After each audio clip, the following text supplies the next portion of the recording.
ओम श्री गणेशाय नमः। स्वागत आप सभी का श्रीमद् भागवत पुराण की कथा में। आज हम 44वें दिन में 9वें स्कंद का चौथा अध्याय शुरू कर रहे हैं। नाभाग और अम्बरीश की कथा। अम्बरीश नाभाग थे हरि के प्यारे भक्त, तन मन से रहते सदा उनमें ही अनुरक्त। दुर्वासा अति क्रोध करियो, भेजी कृत्य काल। अम्बरीश मारन चली, वही मरी तत्काल। श्री सुखदेव जी बोले, हे राजा परीक्षित, बेवसवत्या मनु के पुत्र नवग के सबसे छोटे पुत्र का नाम नाभाग था। वे बड़े विद्वान थे तथा गुरुकुल में वास करते थे। उनके भाइयों ने पिता की सारी संपत्ति आपस में बांट ली और उसके लिए कुछ नहीं दिया। तब नाभाग ने पूछा, भाइयों, मेरे हिस्से में क्या दिया है? तब भाइयों ने कहा कि तुम्हारे हिस्से में तुम्हें पिताजी को देते हैं। तब नाभाग ने अपने पिताजी से कहा कि मेरे भाइयों ने मेरे हिस्से में केवल आपको ही दिया है। तब पिताजी ने कहा, बेटा, तुम कोई चिंता ना करो। अंगिरस गोत्र के एक ब्राह्मण एक बड़ा जग कर रहे हैं, किंतु वह प्रत्येक 6वें दिन अपने कर्म में भूल कर जाते हैं। तुम जाकर उन्हें ठीक कर्म बतलाओ और जब वह स्वर्ग को जाने लगेंगे तब जग का बचा हुआ धन तुम्हें दे देंगे। नाभाग ने अपने पिता की आज्ञा अनुसार ऐसा ही किया। जग समापन होने पर ब्राह्मण लोग स्वर्ग को चले गए। नाभाग उस बचे हुए जग के शेष भाग को जब लेने लगा तब एक काले रंग का पुरुष उत्तर दिशा से आया और बोला, रे नाभाग, जग भूमि का बचा हुआ शेष भाग तो मेरा होता है। नाभाग ने कहा, हे पुरुष, ऋषियों ने यह भाग मुझे दिया है। तब उस पुरुष ने कहा, हम दोनों की इस झगड़े का निपटारा तुम्हारे पिता संभव कर देंगे। तुम्हारे पिताजी जिसका भाग बतला देंगे वही स्वीकार है। नाभाग लौटकर अपने पिता के पास गया और जाकर अपना विवाद सुनाया। पिता ने कहा, हे पुत्र, दक्ष प्रजापति के जग में एक बार यह निश्चय हो चुका है कि जग भूमि का बचा हुआ शेष भाग रुद्रदेव का हिस्सा है, इसीलिए वह धन तो महादेव जी को ही मिलना चाहिए। जय सुनकर नाभाग लौटकर उस पुरुष के पास आया तथा उन रुद्र भगवान को प्रणाम करके बोला, हे भगवान, जग भूमि का शेष भाग आप ही का है। मेरे पिता ने ऐसा निर्णय किया है, भगवान मेरा अपराध क्षमा कीजिए। रुद्र भगवान ने कहा, हे नाभाग, तुम्हारे पिता ने न्यायपूर्वक निर्णय किया है और तुमने भी सत्य सत्य बता दिया। अंतर्जय सब धन मैं तुम्ही को देता हूँ, साथ ही साथ सनातन ब्रह्मा तत्व का ज्ञान भी देता हूँ। इतना कहकर भगवान रुद्र अंतर्धान हो गए। जो पुरुष प्रांतः तथा सायंकाल इस कथा का स्मरण करता है वह प्रतिभाशाली तथा वेदज्ञ होने के साथ साथ अपने स्वरूप का भी ज्ञान प्राप्त करता है। उन्हें धर्मात्मा नाभाग के पुत्र अम्बरीश थे। वे बड़े भागवत थे तथा ब्राह्मण का शाप इन पर कभी प्राप्त नहीं होता था। राजा परीक्षित ने पूछा, हे ब्रह्मादेव, मुझे राजा अम्बरीश का चरित्र सुनाइए। ब्राह्मण ने उन्हें क्यों शाप दिया था और किस प्रकार उनका उस शाप से अहित नहीं हुआ। श्री सुखदेव जी बोले, हे राजन, राजा अम्बरीश सारी पृथ्वी के स्वामी तथा अतुल ऐश्वर्यवान थे, किंतु वे इन सब को नाशवान समझकर भगवत वचन में ही लीन रहते थे। सर्वदा भगवान श्री कृष्णचंद्र के चरणों का स्मरण करते रहते थे। उनकी वाणी भगवान की कथा वार्ताओं में आनंद लेती थी, हाथ मंत्र झाड़ने उपहारने में आनंद लेते थे। उनके नेत्र भगवान के दर्शनों में रमे रहते थे। उनकी संपूर्ण इंद्रियां भगवान में ही लीन थी। उन्होंने दनव नामक निर्मल प्रदेश में सरस्वती नदी तट पर वशिष्ठ, असित, गौतम आदि आचार्यों के द्वारा बड़े बड़े दक्षिणाओं वाले अनेकों आश्रमनेक याग किए तथा जगपति भगवान श्री कृष्णचंद्र को प्रसन्न किया। राजा अम्बरीश घर, स्त्री, पुत्र तथा अतुल धन राशि सबको छोड़कर भगवान के भजन में ही लीन रहते थे। राजा अम्बरीश की भक्ति से प्रसन्न होकर उनकी रक्षा के लिए भगवान ने अपना चक्र सुदर्शन नियुक्त कर दिया था, जो सदा उनकी रक्षा करता था। राजा अम्बरीश की पत्नी भी उन्हीं के समान थी। एक समय राजा अम्बरीश ने भगवान श्री कृष्णचंद्र की आराधना के हेतु 1 वर्ष तक द्वादशी प्रदान एकादशी व्रत का नियम धारण किया। व्रत की समाप्ति पर कार्तिक मास में उन्होंने 3 रात्रि का उपवास लेकर जमुना जी में स्नान करने के लिए मधुवन में भगवान श्री कृष्णचंद्र की आराधना की। पूजा करने के पश्चात ब्राह्मणों को भोजन कराया तथा 60 करोड़ गोएं स्वर्ण के सींग वाली और चांदी के खूरों वाली दान की। जब ब्राह्मण लोग दान लेकर संतुष्ट हो चुके तब राजा ब्राह्मणों की आज्ञा से व्रत का पालन करने को प्रस्तुत हुए। उस समय वहां अतिथि रूप में दुर्वासा ऋषि पधारे। दुर्वासा जी को देखते ही राजा अम्बरीश व्रत का पान किए बिना ही उठ खड़े हुए। उन्होंने बैठने को आसन दिया और उनकी पूजा की, फिर उनसे भोजन की प्रार्थना की। दुर्वासा जी ने राजा की प्रार्थना स्वीकार करके स्नान आदि के लिए नदी तट पर चले आए। उन्हें नित्य कर्म में बहुत देर लग गई। इधर द्वादशी केवल 1 घड़ी शेष रह गई थी।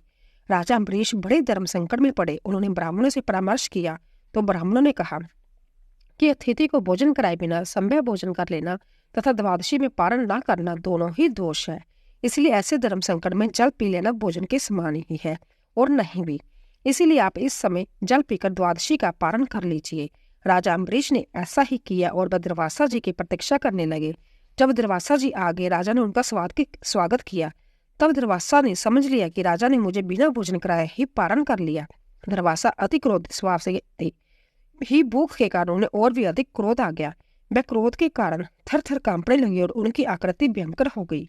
उन्होंने राजा अम्बरीश को डांटकर कहा, तू बड़ा ही क्रूर है, लक्ष्मी के मत में चूर रहता है, भगवान की भक्ति का पाखंड रचता है। तूने आज धर्म का उल्लंघन करके अतिथि को बिना भोजन कराए संभ्य खा लिया। इतना कहकर उन्होंने अपनी एक जटा उखाड़ी और उसमें से एक कृत्य हाथ में तलवार लेकर अम्बरीश को मारने के लिए प्रकट हुई। राजा अम्बरीश तनिक भी भयभीत न हुए और वह ज्यों की त्यों खड़े रहे। सुदर्शन उनकी रक्षा संभ्य कर रहा था। उस सुदर्शन चक्कर ने दुर्वासा की कृत्या को भस्म कर दिया। जब दुर्वासा जी ने देखा कि मेरी जटा से प्रकट हुई कृत्या भस्म हो गई है और चक्कर सुदर्शन मेरी ओर आ रहा है, तब वह प्राण रक्षा के लिए भाग निकले। आगे आगे दुर्वासा जी भागते थे तथा पीछे पीछे भगवान का चक्कर दौड़ रहा था। दुर्वासा जी दिशा, आकाश, पृथ्वी, अतल बीतल समुद्र आदि सभी स्थानों में अपनी रक्षा के लिए गए, किंतु जहां जहां भी जाते थे वहीं वहीं उनके पीछे असार तेज वाला वह चक्कर सुदर्शन जाता था। जब दुर्वासा जी ने अपनी रक्षा का कोई उपाय न देखा, तब वह ब्रह्मा जी के पास गए। ब्रह्मा जी बोले, हे दुर्वासा जी, दो पारद के समाप्त होने पर मेरी भी आयु समाप्त हो जाती है तथा जब संपूर्ण विश्व भी समाप्त हो जाता है। इन सबको वह ही भगवान अपनी लीला से रचते तथा समाप्त करते हैं। मैं शंकर जी सब प्रजापति उन्हीं के बनाए हुए नियमों में बंधे हैं। भला हम उनकी आज्ञा का उल्लंघन करके उनके भक्त के द्रोही को कैसे बचा सकते हैं। ब्रह्मा जी से ऐसा कोरा उत्तर सुनकर दुर्वासा जी कैलाश पर्वत पर भगवान शंकर के निकट गए। महादेव जी बोले, हे दुर्वासा जी, जिन्होंने ब्रह्मा आदि प्रजापतियों को तथा इस ब्राह्मण को पैदा किया है, जिसमें हम जैसे हजारों चक्कर काटते हैं, उन भगवान की माया को नारद, ब्रह्मा, सनत कुमार, मरीचि आदि कोई भी नहीं जान सकते। हम लोग उनके चक्कर से तुम्हारी रक्षा कैसे कर सकते हैं। तुम उन्हीं भगवान की शरण में जाओ, वह ही तुम्हारी रक्षा करेंगे। इतनी सुनकर दुर्वासा जी लक्ष्मी नारायण के धाम को गए। दुर्वासा जी चक्कर की अग्नि से जल रहे थे। वह कांपते हुए भगवान लक्ष्मी नारायण के चरणों में गिर पड़े। वह बोले, हे विश्वात्मन, मैं आपका अपराधी हूँ, मुझे क्षमा कीजिए। मैंने आपके भक्त को सताया है, इसी कारण आपका यह सुदर्शन चक्कर मुझे असार पीड़ा दे रहा है। हे प्रभु, मेरी रक्षा कीजिए। श्री भगवान बोले, हे दुर्वासा जी, मैं सर्वदा भक्तों के अधीन रहता हूँ। मेरे भक्तों ने अपने सरल स्वभाव से मुझे जीत लिया। भक्तजन मुझे प्यार करते हैं और मैं उन्हें प्यार करता हूँ। अंत अपने साधु स्वभाव वाले भक्तों को त्याग कर मैं ना तो अपने को संभ्य चाहता हूँ और ना ही अपनी प्यारी लक्ष्मी को ही चाहता हूँ। जो मेरे प्रेमी भक्त गर्भ बार स्त्री पुत्र तथा लोक परलोक को त्याग कर केवल मेरी शरण में है, उन्हें मैं कैसे त्याग दूं। पतिव्रता स्त्री की भांति उन्होंने मुझे प्रेम बंधन में बांध लिया है। वह भक्तजन मेरी सेवा के अतिरिक्त सालोक्य तथा सारूय मुक्तियां भी नहीं चाहते, क्योंकि मेरी सेवा को त्याग कर उन्हें वह मुक्तियां स्वीकार नहीं। हे दुर्वासा जी, मैं आपसे अधिक क्या कहूँ। मेरे भक्त तो मेरे हृदय में निवास करते हैं, मेरे अतिरिक्त वह और कुछ नहीं जानते। इसी प्रकार उनके अतिरिक्त मैं भी कुछ नहीं जानता। हे दुर्वासा जी, इसका एक उपाय ये है कि आप उसी मेरे भक्त के पास जाइए और उसी से क्षमा याचना करके अपने कष्ट का निवारण कीजिए। 5वां अध्याय, दुर्वासा जी के दुख का निवारण। अम्बरीश निज भगत की किन्ही रक्षा राम, दुर्वासा भगत फिरे तीनों लोक के दाम। अम्बरीश की शरण में गए सुनी मुनि घबराए, चक्कर को की नपने लिए मुनि के प्राण बचाए। श्री सुखदेव जी बोले, हे राजा परीक्षित, भगवान की आज्ञा अनुसार दुर्वासा मुनि राजा अम्बरीश के निकट गए और उनके पैरों में गिर पड़े। राजा अम्बरीश दुर्वासा जी इस दयनीय दशा को देखकर अंतत दुखी हुए और दयावश भगवान के चक्कर की स्तुति करने लगे। अम्बरीश बोले, हे चक्कर सुदर्शन, आप साक्षात अग्नि है, आप ही सूर्य चंद्रमा है, आप पंचभूत तथा इंद्रियों के स्वामी हैं, आप हजारों दांत वाले हैं। मेरा आपको नमस्कार है। आप इस ब्राह्मण को क्षमा कीजिए। आप परमात्मा के तेज हैं, मर्यादा रक्षक हैं, असुरों को भस्म करने वाले अग्नि हैं। आपको नमस्कार है। मैंने कुछ भी दान जगत व धर्म का पालन किया हो और यदि मैं ब्राह्मण भक्त हूँ तो दुर्वासा जी का ताप मिट जाए। यदि मैं सब प्राणियों को आत्म रूप से देखता हूँ तो भगवान मुझ पर प्रसन्न हो और दुर्वासा जी का कष्ट दूर हो जावे। श्री सुखदेव जी बोले, हे राजा अम्बरीश के इस प्रकार प्रार्थना करने पर सुदर्शन चक्कर शांत हो गया और दुर्वासा जी का ताप मिट गया और वह राजा को आशीर्वाद देते हुए बोले, हे राजन, मैंने आज भगवान के भक्तों का प्रभाव देख लिया। मैंने आपका अपराध किया, किंतु फिर भी आपने मेरे दुख को दूर किया। भक्त का हृदय कितना उदार है। हे राजन, आपने मुझे प्राण दान देकर मुझ पर बड़ी कृपा की है। हे राजा परीक्षित, दुर्वासा जी को भागते भागते 1 वर्ष का समय हो गया था। राजा अम्बरीश ने भी तब तक भोजन नहीं किया। उन्होंने दुर्वासा जी को भोजन करा के ही भोजन किया। जब दुर्वासा जी भोजन से तृप्त हो गए तब बोले, हे राजन, आप भगवान के परम भक्त हैं। आपके दर्शन स्पर्श मात्र से ही मैं अति अनुग्रहित हो गया हूँ। जब पृथ्वी तथा स्वर्ग की देवगन्नाएं आपकी कीर्ति का वर्णन करेगी। ऐसा कहकर दुर्वासा जी ब्रह्मलोक को चले गए। हे महाराज, जो राजा अम्बरीश की इस पवित्र कथा को कहता तथा सुनता है वह भगवान का भक्त हो जाता है। 6वां अध्याय, इक्ष्वाकु वंश का वर्णन। इक्ष्वाकु वंश वर्णन किए मुनि ने अति हर्षाए। नरपति परीक्षित सुनी रहे, प्रभु में ध्यान लगाए। श्री सुखदेव जी बोले, हे परीक्षित, राजा अम्बरीश के विरूप, केतुमान तथा शंभु नाम के 3 पुत्र थे। राजा विरूप के पृषदशव तथा पृषदशव के रथितर पुत्र उत्पन्न हुए। राजा रथितर के संतानहीन होने के कारण उन्होंने अंगिरा ऋषि के द्वारा अपनी पत्नी से पुत्र उत्पन्न कराए। वह सभी पुत्र ब्रह्मतेज से युक्त होने के कारण अंगिरस गोत्री ही कहलाए। वह क्षत्रिय कुल में उत्पन्न होने पर भी ब्राह्मण ही थे। हे राजन, मनु जी की नासिका सिद्धर से इक्ष्वाकु उत्पन्न हुआ। राजा इक्ष्वाकु बड़े प्रतापी थे। उनके 100 पुत्र उत्पन्न हुए। उनके 3 पुत्र विकुशी, निमति तथा दंडक सबसे बड़े थे। इन तीनों से छोटे 25 पुत्र पूर्व भाग के राजा बने तथा 25 पश्चिम भाग के राजा बने। तीनों बड़े पुत्र मध्य भाग के राजा थे तथा शेष पुत्र दक्षिण भाग के राजा थे। एक समय राजा इक्ष्वाकु ने बड़े पुत्र विकुशी को श्राद्ध के हेतु वन्य पशु मार कर लाने के लिए आज्ञा दी। विकुशी ने अनेकों वन्य पशु मारे, किंतु भूख लगने के कारण उन्होंने एक खरगोश को खा लिया। जब वह श्राद्ध के लिए मांस लाए तब गुरु वशिष्ठ ने जान लिया कि श्राद्ध के निमित्त लाया हुआ मांस अशुद्ध है। तब राजा इक्ष्वाकु को विकुशी के इस कार्य का पता चला। तब उन्होंने विकुशी को देश से निकाल दिया। जब राजा इक्ष्वाकु ने परम पद प्राप्त कर लिया तब विकुशी अपने देश में लौट आया और राज्य करने लगा। राजा विकुशी के पुरंजा नाम का पुत्र उत्पन्न हुआ। वह महाबली था। उसने देवराज इंद्र को बैल बनाकर देवताओं की सहायता से दैत्यों का संहार किया था। इंद्र को वाहन बनाने के कारण इंद्रवाहा तथा उस बैल की पीठ पर बैठने के कारण कुकुत नाम पड़ा। राजा पुरंजा का पुत्र अनंत था। अनंत का पुत्र पृथु था। पृथु के विषवरंदी के चंद्र तथा चंद्र के युवा नाशक पुत्र उत्पन्न हुए। युवा नाशक के शाश्वस्त नाम का पुत्र उत्पन्न हुआ, जिसने शवस्तीपुरी बसाई।